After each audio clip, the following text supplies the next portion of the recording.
сайн байцгаана уу хүндэт эцэгчүүдээ. Та бүхэндээ намрын тэргүүн цагаан бич сарын 25 шаргачин могоо өдрийн мэндийг хүргье. Юуны өмнө би өөрийгөө товчхон танилцуулъя. Намайг Янсан Жавын Болорчье гэдэг. Би Улсын Багшийн их сургуулийн Монгол хэл утга зохиолын ангийг Монгол хэл утга зохиолын багш мэргэжлэр төгссөн. За Монголд Монгол хэл утга зохиолын багш сургалтын технологич зэрэг ажлыг хийж байгаад сүүлийн жилүүдэд Лондон хотноо ажиллаж амьдрахын зэрэгцээ монгол хэлний хичээлээ хуурайнд зааж байгаамаа. За зарим эцэгчүүдээс авиа таниулах хичээлийг заахад арга зүйн зөвлөгөө өгнө гэсэн хүсэлтийн дагуу өнөөдөр энэхүү бичлэгээ та бүхэндээ хүргэж байна. Авиа таниулах хичээлийг цагаан толгой гэсэн ийм нэртэйгээр 2 жилийн өмнө хэрэгжиж гаргасан байгаа. За ингээд энэхүү номоор та бүхэндээ өнөөдрийн хичээлийг эхний 10 авийг хэлэгдэх сонсогдох байдал. За эдгээр авийг заахад та бүхэн юуг анхаарах вэ гэсэн арга зүйн зөвлөгөөг өгөхийг зорилоо. За авиа гэдэг бол өгүүлэгч эрхтний хүчтэйгээр үүссэн агаарын хэлбэр зэх хөдөлгөөн хүний сонсох эрхтэнд хүртэхийг сонсгол зүйн үүднээс авиа гинэ гэж тодорхойлдог. За энийг энгийн үгээр тайлбарлах юм бол авиа гэдэг бол бидний чих сонсож хүртэж чадаж байгаа бүхэл дуу чимээ анирыг хэлж байгаамаа. За авиаг тодорхой дүрс бүхий тэмдэгтээр тэмдэглэснийг болохоор үсэг гэж хэлдэг. За монгол хэлний хэлэнд болохоор 35 үсэгтэй. За бүгдээрээ авианы ангиллыг хэрэгээ санацгаая. За монгол хэлний нийт авиа үсгийг за их шиг гээгүүлэгч гэсэн хоёр том бүлэг болгож үздэг. За их шиг авиаг эм саармаг их шиг, гээгүүлэгч авиаг их шигт заримдаг онцгой гээгүүлэгч гэж ангилдаг. За их шигт а, о, и, я, ё, ю, эм их шигт э, о, у, е, ю, саармаг их шигт и их шгийг оруулж үздэг. За монгол хэл маань их шиг зохицох хэсгийг баримтхан бичигддэг. За бүтцийн хувьд залагмал хэл юм аа. Өөрөөр хэлэх юм бол үгийн нэгдүгээр үед эр их шиг байх юм бол дараа үедэд эр их шиг. За үгийн нэгдүгээр үед эм их шиг байх юм бол дараах үедэд эм их шиг болдог. Харин и их шиг эр эм хоёуланд нь алинд нь ч хамаагүй ялгаагүй зэрэг орж чаддаг учраас саармаг гэж нэрлэгдсэн байдаг. За бид их шиг гээгүүлэгч долоон гээгүүлэгчийг авч үздэг. За монгол баавар гэдэг энэ зохиомжтой үгээр цээжлэгддэг. МНГЛ БВ эр гэсэн гээгүүлэгчийг их шиг гээгүүлэгч гэж хэлнэ. За заримдаг гээгүүлэгчид за гэдэг нэг цоожон засаад тушаачих гэсэн зохиомжтой үгээр цээжилж болно. ЦЖЗС ДТШ гэсэн эсэм гээгүүлэгчийг заримдаг гээгүүлэгч гэж үзнэ. За гадаад үгэнд хэрэглэгддэг онцгой дөрвөн гээгүүлэгч байгаа. КП Ф шчээ гэсэн дөрвөн гээгүүлэгчийг авч үздэг. За их шиг гээгүүлэгчдэр бид нэг зүйлийг анхаарах ёстой. За монгол хэлний их шиг гээгүүлэгч нь өмнөө буюу хойноо аль тод сонсогдох талдаа заавал их шигтэй бичигддэг учраас их шиг хэмээн нэрлэгдсэн байдаг. За заримдаг гээгүүлэгч маань заримдаа их шигтэй, заримдаа их шиггүй болоод бичигддэг учраас заримдаг гэж нэрлэгддэг. За зөөлний тэмдэг хатуугийн тэмдгийн хувьд энэ тэмдэг үсэг гэж хэлдэг. Авиа тэмдэглэдэггүй. Ер нь тухайн авиаг хэлэхэд юуг анхаарах хэрэгтэй юм бэ гэдгийг бүгдээ ярилцъя. За тухайн авиаг хэлэхэд уруул ам хэлний оролцоо хэрхэн оролцож байгааг бүгдээ мэдэрч ойлгож сурах нь чухал юм аа. За тухайлах юм бол А авиаг хэлэхэд яаж хэлэгдэж байгаа гэдгийг бүгдээ ярилцъя. А гэж хэлэхээр оошгоноос гарч байгаа хийн урсгал ямар ч саад тодорхойгүй чөлөөтэй хэлэгддэг. За тийм болохоор амны хөндийн байдлаар уужим их шиг гэж хэлдэг. За хэлний хувьд А их шиг хэлэхэд хэлний хойгоор хэлэгддэг. За их шиг авиаг хэлэхэд ер нь монгол хэлний их шиг авиаг хэлэхэд хэлний хойгоор болон дундуур хэлэгдэж байгаа их шгийг хэл тодорхой хэмжээний өргөлттэй хэлэгдэж байгаа учраас хэлний үзүүр таны үүдэн шүтэнд хүрч очдгүй цааш татагдсан байдалтай хэлэгддэг. За А гэж хэлэхэд хэл хойгоор хэлэгддэг. За уруулын байдлаар авч үзэх юм бол за А гişгийг хэлэхэд уруулын оролцоо баг. Өөрөөр хэлэх юм бол уруул цорвойж хэлэгддэггүй учраас уруулын бус их шиг гэж хэлдэг. За уруулын ангилал гэдэг маань тухайн их шгийг хэлэхэд уруул хэр их урагш цорвойж хэлэгдэж байна вэ гэдгээр нь ангилсан ангилал байдаг. Өөрөөр хэлэх юм бол уу гэж хэлэхэд уруул маш их хүчтэй урагшил цорвойж хэлэгдэн, оо гэж хэлэхэд бага зэрэг цорвойж хэлэгддэг. Харин А гэж хэлэхэд уруул урагш цорвойж хэлэгдэхгүй учраас уруулын бус гэж хэлж байгаамаа. За А их шгийг бичих аргачлалыг үзүүлье. За А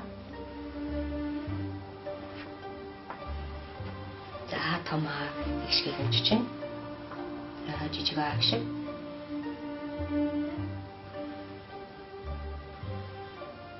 За жижиг А гişгийг өчгтээ.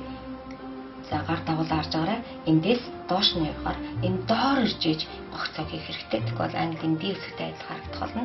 За А гişгийн үгийн их нь хоёулын дээрээ чи. За гişгийн хооронд нь хэрхэн холбож байгаа байдлыг хараарай. За А гişиг. За урт А гişиг чи. За А гişиг. Үгийн ихэнд орж байгаа А гişиг. За жишээ татъя. За газар гэдэг үгэн дээр орж байгаа. Үгийн нэгдүгээр үеийн А гişиг болохоор тэр өргөлттэй хэлэгдэж байгаа. За энэ хоёрдугаар үед орж байгаа А гişиг нь болохоор балархаа хэлэгддэг. За өргөлтөд балархаа гэдэг гişгийн үед болохоор монгол хэлний үгийн нэгдүгээр үед орж байгаа гişиг чанга тод хэлэгдэж байгаа учраас өргөлтөд. За хоёрдугаар үе болон түүнээс дараа үед орж байгаа гişгүүд нь тод бос сул одоо хэлэгдэж байгаа учраас балархаа гişиг гэж нэрлэгддэг. За үгийн хоёрдугаар үеэс хойш орж байгаа гişиг буюу өргөлтөд бус гişгийг гээж бичих үү үгүй юу гэдэг асуудал нь зөв бичигдсэн дүрмээр зөвлөжлөгддөг. Өөрөөр хэлэх юм бол за газар гэсэн үгэн дээр за энийг бид зөв бичигдсэн үгнээс тайлбарлах юм бол за гэгүүлэгчээр төгссөн үгэнд урт гişгээр эхэлсэн нөхцөл дагаврыг залгахад уул үгийн эцсийн эргэгүүлэгчийн өмнөх богино балархаа гişиг гээгдэхгүй гээгдэхгүй гэдгийг энэ зөв бичгийн дүрмээр журлаж өгдөг юм аа. За тэгэхээр энэ дүрмээр тухайн үгийн эцсийн эргэгүүлэгчийн өмнөх богино балархаа гişиг гээгдэж бичигддэг. За тэгэхээр та бүхэн өргөлтөд болон балархаа гişгийн тухай мэдээ тэгээд сэргээж харах хэрэгтэй. Богино болон урт гişгийн эсрэгцлийн жишээн дээрээс бүгдээрээ богино урт гişгүүд маань хэрхэн дуудагдж байгааг харцгаая. За жишээлх юм бол та сайн байна уу?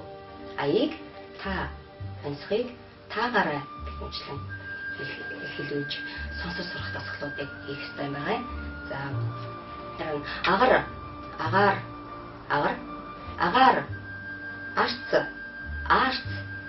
арц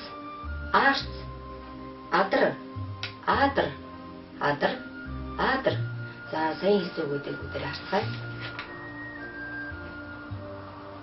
За зарим хүүхдэд мэдэхгүй байж болзошгүй өгнөдөд үгийн утгын тайлбарыг хийх хэрэгтэй. Тухайлх юм бол агаар гэсэн үг маань англин сайхан үнэртэй мөнх ногоон бутлаг модыг хэлдэг. За өөр утга нь болохоор зэрэг далайн ламанаас гаргаж авсан нийлмэл нүүрс усыг бас агаар гэж хэлдэг. За адар гэдэг бол байшингийн таазыг хэлнэ. За мөн хүнд нүсэр гэсэн утгатай үг. Одоо нүсэр хүнд адар ачаа гэж хэлдэг. За адар гэдэг бол төр зургийн босрохыг ширүүн болон бороог хэлдэг. За ер нь монгол хэлэнд бороог дурсалсан маш олон тоолууд байдаг. Зүсэр бороо, адар бороо, шиврээ бороо гэх мэтчлэнгээр хэлдэг. За шиврээ гэдэг үгнээсээ холбоотойгоор шиврээ үнэ гэж хэлдэг. Сүмөтэ үнэг шиврээ үнэ гэж хэлдэг. За дараагийн гişиг маань гişиг байгаа. Гişгийг хэлэх байдлыг бүгдээрээ ярилцгаая. За гэж хэлэхэд саяын А гişиг шиг ам хангааж том чөлөөтэй хангааж хэлэгдэхгүй. Амны хангаалтын байдал дунд зэрэг хангааж хэлэгддэг учраас амны үндийн байдлаар дунд зэрэг гэж хэлдэг. За гişгийг хэлэхэд уруулын оролцоо ба өөрөөр хэлэх юм бол уруул цоргож хэлэгдэхгүй учраас уруулын бус гişиг юм аа. За хэлэхэд хэлний оролцооны хувьд хэлний дундуур хэлэгддэг. Гэж хэлэхэд таны хэлний үзээр үүдэн шид рүү хүрч очихгүй. За гişиг өчиж үзүүлээ. Гişиг хараарай. За дармал бичмэлийг хооронд нь хольж үчиж болохгүй. За үгийн ихэнд ордог гişиг хэлбэр бичээ. За гişиг.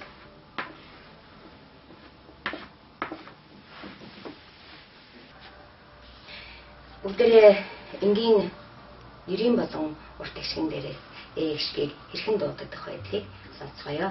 Эд, эх,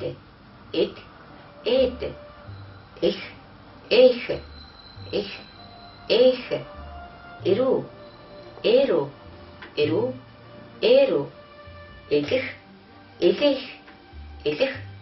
элэх, За хэрхэн бичигдэж байгаа бичигдсэн байдлыг бүгдээ харцгаая.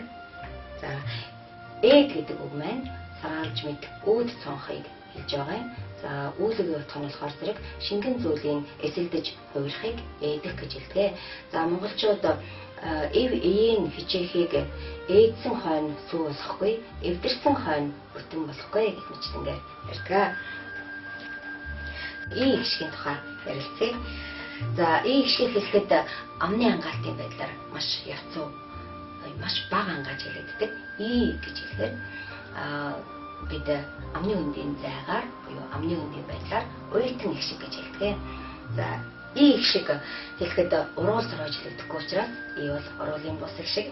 За и гişг и гэж хэлэхэд таны хэлний үзүүр доод үүдэн шүтэнд чинь очиж хэлэгдэж байгаа учраас хэлний урдуурах гişг гэж хэлдэг. За үгийн нэгдүгээр үед орж байгаа и болохоор үргэлжлэлт үеийн дараа үедэд орж байгаа дуг нь и гişгийг балархаа үеийн гэж хэлнэ. За бусад бүх гişг үнцэн гişгүүдтэй адилхан гэдгийг санаарай. И гişг гэж хэлээ. И за жижиг ивчээ. И үгээхэн дордог и.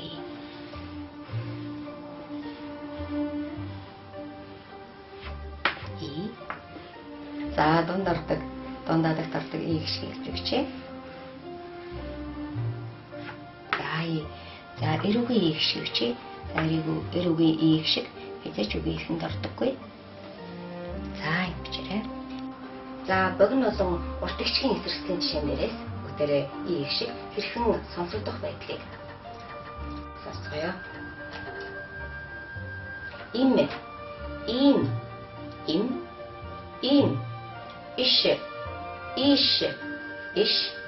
иш За и гişгэн дээр нэг санах зүйл байгаа. За өмнө бид нар монгол хэл маань өшиг зохицох ёсыг баримтлан бичигддэг гэж ярьсан байгаа. Гэтэл зарим үгэн дээр өшиг зохицох ёсыг зөрчилдөн бичигддэг. За тухайлах юм бол үгийн нэгдүгээр үед орсон богино эрүүг эр гişг дараа үедэд эр гişг бичигддэг. За үгийн нэгдүгээр үед им гişг байх юм бол дараа үед им гişг бичигдэнэ гэсэн төрөнийг зөрчилдөн бичигдэж байгаа хэд хэдэн тохиолдол байгаа. Энэ тохиолдлыг бүгдээрээ эргээд санацгаая. За тухайлах юм бол намрыг гэдэгт яг дөрмөр бичигдсэн байна. Нэгдүгээр үед эр гişг болохоор дараагийн үед эр гişг орсон. За гэтэл айраг гэдэг үгэн дээр им үгийн залгаж бичдэг. За үүний учир нь болохоор энэ хэлний гээгээр төгссөн үгэнд им үгийн и дагуулж бичдэг. За эцэгчүүд маань хэлний болон хоолон гийг ялгаж ойлгох хэрэгтэй. Хэрвээ та хэлний болон хоолон гийг ялгаж салгаж ойлгоогүй бол энэ дүрмийг ойлгох боломжгүй. Тэгэхээр зэрэг заахта хэлний болон хоолон гийг хэрхэн яаж ялгаж ойлгож хүүхдэд заахаа гэдгийг хэрвээ бүр үнэхээр болохгүй бол надаас зөвлөгөө аваарай. За дараагийн тохиолдол нь болохоор үгийн дунд орсон жичээ шин ард им үгийн и бичдэг. За жолоочин, агшин, цоожиг, ачиг гэсэн үгэнд яагаад им үгийн и бичдэг гэдгийг эргэн санацгаая. За гурав дахь тохиолдол нь дан болон давхар зөвлөрсөн гээгүүлэгч ард им үгийн и бичдэг. За хараарай. Сахиг, морийг, сахиг гэх мэтлэн. За дараагийн таврыг хэлье. 100 лам, 100 борцог, гэлэн 10 борцог эдэн, гэцэл 5 борцог эдэн, банд тал борцог эдэн. Бүгд хэдэн гэлэн, хэдэн гэцэл, хэдэн банд байх вэ? За эндээс банд, гэлэн, гэцэл гэсэн үгийн утгын тайлбарыг хийх хэрэгтэй хаа. За банд гэдэг бол буддын шашны ясны санваартан. За анхан шатны цагаалтан гэж байгаа. За орчин цагийн монгол хэлэнд шалдан банд гэх мэтлэнгээр хэлэгдэх болсон, яригдах болсон юм байна. За энэ маань эдийн засгийн хувьд бие даагаагүй залуу эрийг хэлж байгаа юм болов. За гэцэл гэдэг бол хийдэд ширнэ сурж байгаа бандыг хэлдэг. Үүний ёсыг сахихын тулд багшаас авсан 2 дахь амлалт буюу сахилын нэрийг хэлнэ. За гэлэн гэдэг бол буддын шашны ясны санваартан. За хатуу сахил 253 сахилыг чандган сахидаг хатуу сахилын нэр юм аа. За дараагийн гişг маань Эгийн хос эх шиг байгаа юм. Тэгэхээр эгийн хос эх шигийг хэрхэн хэлэгдэх байдлыг, дуудагдах байдлыг бүгдээрээ сонсгоё. За, цай. Ха, цай. Ха, хай. Ха, хай. Да, дэ, да, дэ. Ла, лэ. Ла, лэ. За, сая хэлсэн үгүүдийг бүгдээрээ эргэлзэнэ. Ийм үгүүдийг хэллээ. Айгийн хос эх шигийг хэрхэн бичгийг үзүүлээ. За, ай. Ай. За, дундаа дагтардаг хэлбэрийг. Ай. За, эгийн хос эх шиг.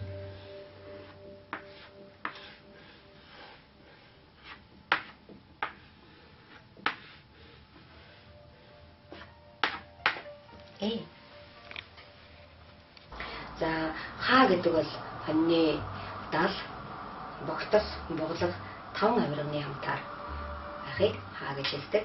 За, мөн тэмээ өхөр зэргийг замдахад хэрэгэлдэг аялга үг байгаа. Хаа хүж гэж хэлдэг.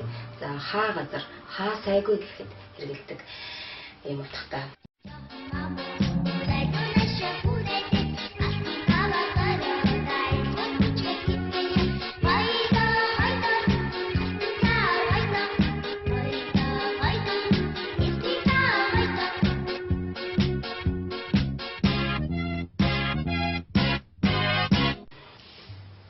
Дараагийн эх шиг маань о эх шиг. За, одоо бүгдээрээ о эх шигийг хэрхэн хэлэгдэх байдлыг сонсгоё. За, о гэж хэлэхэд амны хөндийн байдлаар дунд зэрэг хэлэгддэг. За, дунд зэрэг хангааж хэлэгддэг гэсэн үг. За, хэлний хойгоор хэлэгддэг о. За, о гэж хэлэхэд хэлний үзүүр таны үүдэн шүтэнд хүрч очихгүй цааш татагдсан байдалтайгаар хэлэгддэг. За, уруулын хувьд ог хэлэхэд уруул бага зэрэг зургалттай хэлэгддэг учраас уруулын эх шиг гэж хэлдэг. За, о гэж хэлээд үзээрэй. Хэрвээ та тухайн эх шиг хэлэхэд яаж хэлэгдэж байгааг мэдрэхгүй бол толон дараад өөрийнхөө хэл чинь хаана, аман дотроо хаана явж гэнэ вэ гэдгийг мэдрэхийг хичээгээрэй. О эх шиг үжиж үзүүлээ.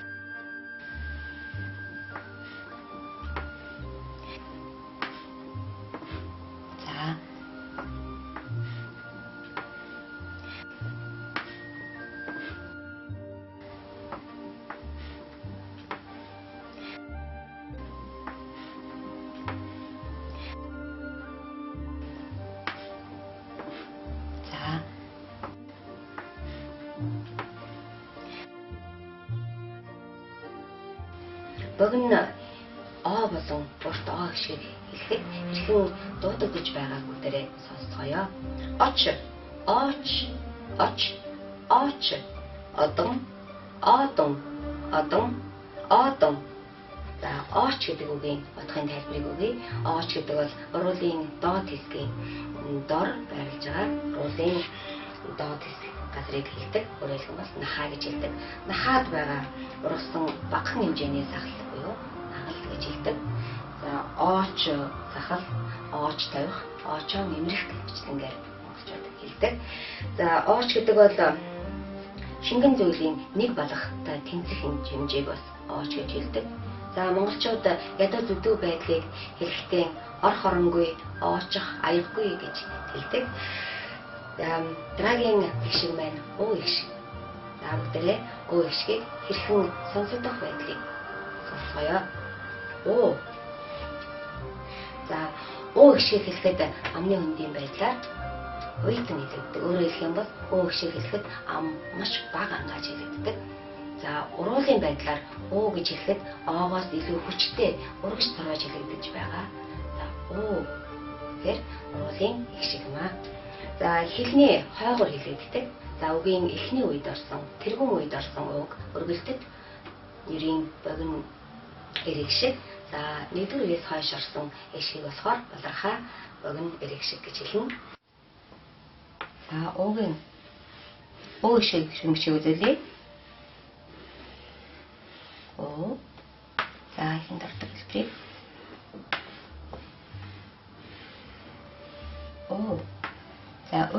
шиг бичиж.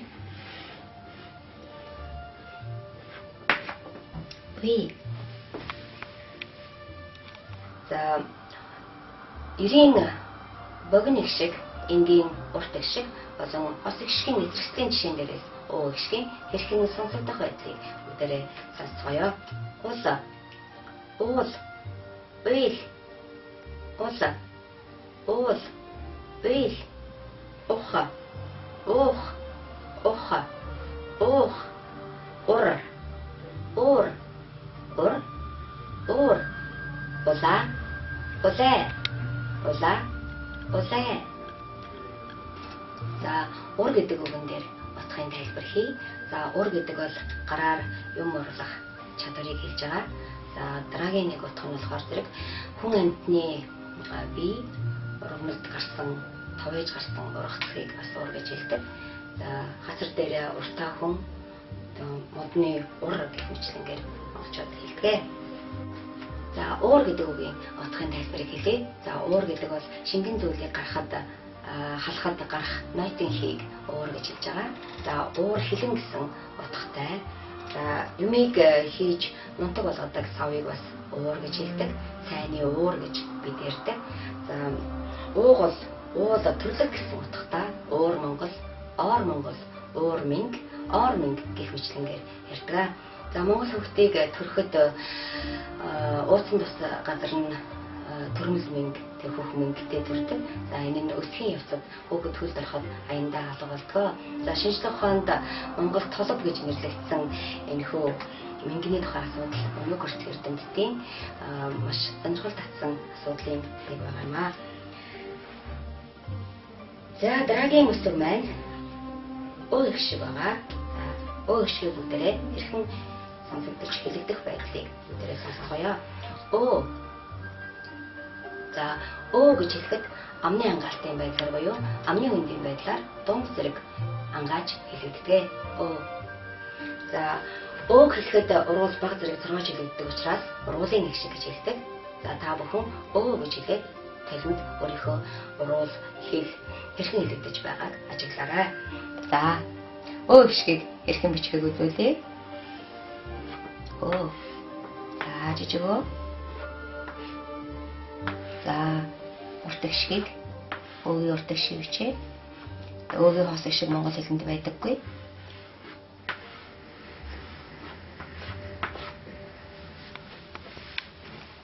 За богино болон урт гişгийн эсрэгцийн жишээн дээрээс бүгдээрээ өө гişиг хэрхэн хэлэгдэж байгаа байдлыг сонсцгоё.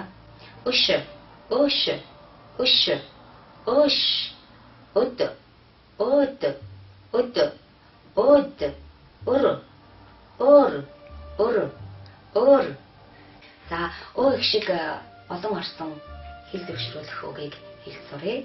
За энэ жишээг та бүхэн хэлээд хүүхдтэй энэ үгийн утгыг нь ойлгож байна уу гэдгийг зориуд асуугаад үзээрэй. За өвдгийг өвдгөөр өвдгөлөхөд өвдгөлсөн өвдөг өвдөхөө, өвдөглөөсөн өвдөг өвдөхөө. За тухайн хэлийг сурахад зөвхөн хэлний хурд маш хэрэгтэй юм шиг санагддаг надад. За энийг жоохон хурдхан хэлээд үзээрэй. Өвдгийг өвдгөөр өвдгөлөхөд өвдгөлсөн өвдөг өвдөхөө, өвдөглөөсөн өвдөг өвдөхөө. За дараагийн гişг маань үү гişг. За үү гişгийг хэрхэн хэлэгдэх байдлыг бүгдээрээ сонсцгоё. Үү. За үү гэж хэлэхэд амны үндийн байдлаар маш одоо баг явцсан ангааж хэлэгдэж байгаа учраас бид амны үндийн байдлаар уйтан гişг гэж хэлдэг. За үү.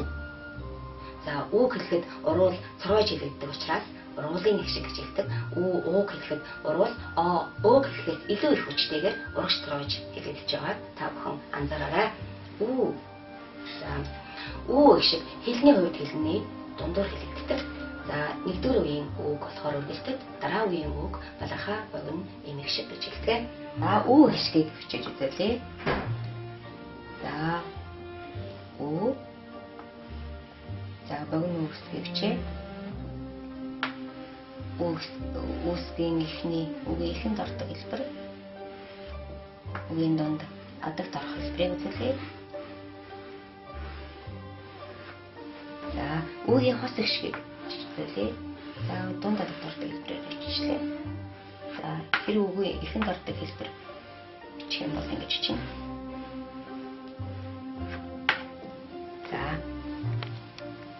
За үе гიშгийн богино урт хос гიშгийн эсрэгцлийн жишээ сонсгоё. Үс, үүс, ус, үүс, үр, үүр, үер, үр, үүр, үер, үл, үүл, үйл, үл, үүл, үйл. За бүгдээ жишээ олгоод үүл гэдэг үгийн утгын тайлбарыг хүүхдүүдэд хэлж өгье. За үүл гэдэг бол агаарт хуран цугларсан усны уурыг хэлж байна. За хүн амьтны нүдэнд бүрхэн тогтсон цагаан цэгийг бас үүл гэж хэлдэг. Үүл унах гэж монголчууд ярьдаг. Цагаан унах гэж бас хэлж байгаа. За дараагийн нэг утга нь болохоор эрхний хаалтыг бас үүл гэж хэлдэг. За ингээд бүгдээрээ их шиг үсгийн монгол хэлний их шиг үсгийн хэрхэн хэлэгдэх, сонсогдох, бишигдэх байдлыг бүгдээрээ ярилцлаа. Одоо хамгийн ихний гэгүүлэгч үсэг болох им гэгүүлэгчийн тухай ярилцъя. За им гэгүүлэгчийг хэрхэн хэлэгдэх, сонсогдох байдлыг бүгдээрээ ярилцъя. За им гэж хэлэхэд за хоёр уруул маань нийлж хэлэгддэг. За монгол хэлэнд гэгүүлэгч ишлэл хэлэхэд хоёр уруул нийлж хэлэгдэж байгаа гэгүүлэгчийг уруулын гэгүүлэгч гэж хэлдэг. За бидэнд таван гэгүүлэгчийг хэлэхэд хоёр уруул нийлж хэлэгддэг юм аа. За им уруулын гэгүүлэгч маань хэлний бус байдаг. За им гэж хэлэхэд хамаршиж хэлэгддэг. За им бол дуутай гэгүүлэгч. За эр үгэнд орж байгаа им гэгүүлэгчийг хатуу, эмэнд орж байгаа им гэгүүлэгчийг зөөлөн гэгүүлэгч гэж хэлдэг.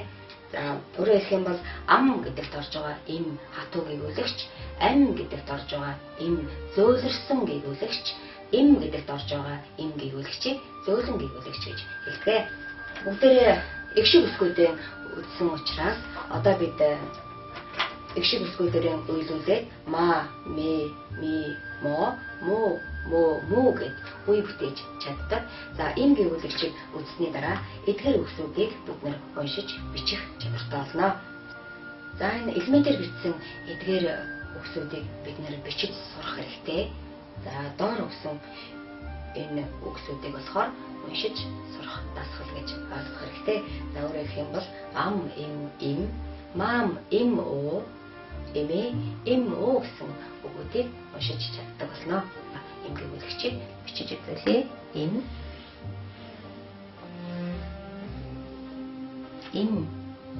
за жижиг им, за ам гэж хичвэл ингэж холбоно. Ам, им,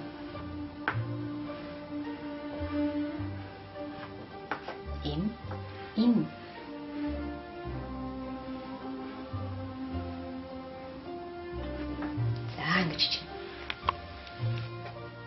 За таны нэр хэн бэ гэж асуухад таны нэр хэн бэ гэж бичдэг. Гэхдээ бид ярианы хэлэнд таны нэр хэн бэ гэж хэлдэг. Учир нь бэ гэсэн энэ уруулын гэгүүлэгчийн нөлөөгөөр им гэсэн хэлний гэгүүлэгч уруушиж хэлэгддэг учраас хэн биш хэн бэ гэж имээр хэлэгддэг гэдгийг анхаарах хэрэгтэй. За имийн дараа бид эс гэгүүлэгчийг үзье. За эс гэж хэлэхэд хэрхэн хэлэгдэх сонсогдох байдлыг бүгдээрээ ярилцъя. За эс. За эс бол уруулын бус гэгүүлэгч. За хэлний урдуур хэлэгддэг эс. За эсгээд хэлэхэр зэрэг та бүхэн хэрвээ сайн анзаарах юм бол хэлчин одоо гол хэсгээр нуусраад доод шүдэд гэж хэлэхэд доод уруул доод үүдэн шүдэнд очиж хэлэгдэж байгаа гэж хэлнэ. За энэ эс гэгүүлэгч маань дуугүй ямагт чанга хэлэгддэг гэгүүлэгч байгаа. За бүгдээ их шиг үсгүүдээр амжуулаад хэлцгээе. За, се, си, со, су, су гэсэн үгүүдийг бүгдээ уншиж сурсаяа. За энэ дээр эс гэгүүлэгчийн үгийн дунд ихэнд адагт орж байгаа хэлбэрүүдийг жишээн дээрээс үзүүлсэн байгаа. За та бүхэн хараарай.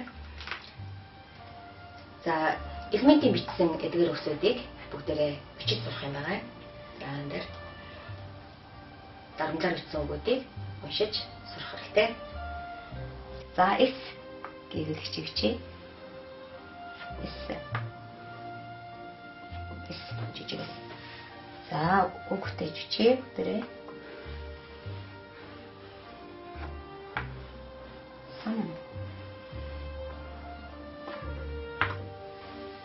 За сум бүтээж өчөх юм бол ингэж чинь илэрчлэнгээр бичээрэй.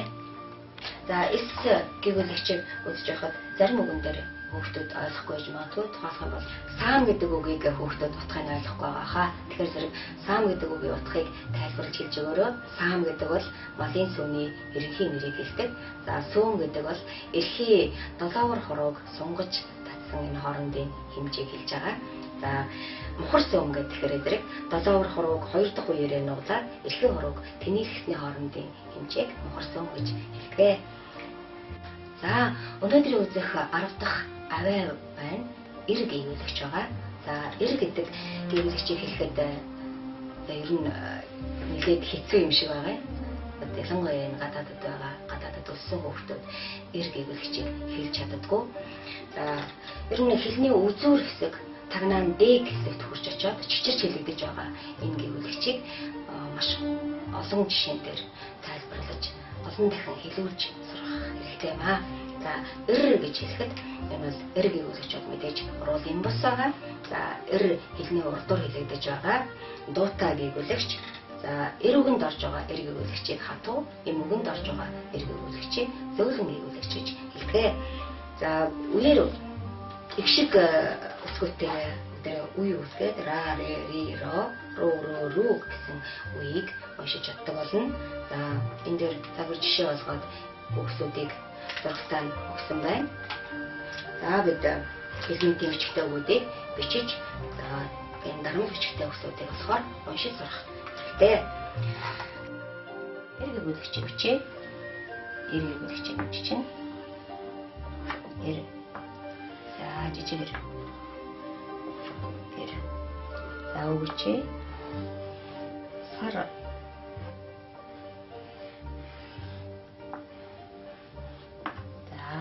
Сор.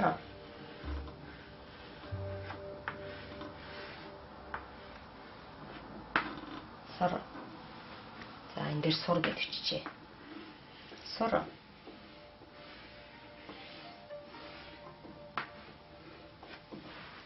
Их бичлэнгээр хэд хэдэн хэл зөвшрүүлэх хэллэгийг бүгдээрээ өнөөдрийн хичээлдэр хэлж сурцгаая. Хэлхий хэлхий боловч хэлсээр байгаад хэлэн зөвшөрч хэлхийн гарна. Элээ энүүгээр эргэн, хэрээ хэрээр эргэн, элээ хэрээ хоёр, эргэн нисэн. Хурал элүүр, болор саруул, элүүр болор, саруул хурал, болор саруул, хурал элүүр, саруул хурал, элүүр болор. За дараагийн нэг жишээ харъя. Уруулын уран, ухааны уран, уруулын урнаас ухааны уран дээр. За ингээд өнөөдрийн хичээлдэр бүгдээрээ эхний 10 авийг хэлэгдэх сонсогдох байдлыг ярилцлаа. Ингээд эцэст нь эцэгчүүд та бүхэн өөрсдийн санаа бодлоо хуваалцаарай. За зарим эцэгчүүдээс ер нь хүүхдийн үгийн баялагийг хэрхэн нэмэгдүүлэх вэ гэсэн асуултууд их ирж байна. За энд би зөвхөн жишээ олгоод ганц жишээг хэлье. За ийм маяг загвар байж болох юм. За бид ер нь бол хамгийн гол нь үг чийжлэх байгаа. За тэгээд одоо хэл найруулга сайтай зохиолуудаас жишээ татаад тэндээс одоо дэлгэрүүлж үгийн баялагийг нэмэгдүүлэх нь хамгийн их сонирхолтой тэгээд үр дүнтэй юм арга үйж болох юм аа. Төрлөх хэлний өөр хөөхд хойч үедээ өвлүүлэн үлдэх гэсэн та бүхнийхээ ажилд амжилт хүсье. Их хэлний мань босоо хиймэр мөнхөд бадамсан явах болтугай.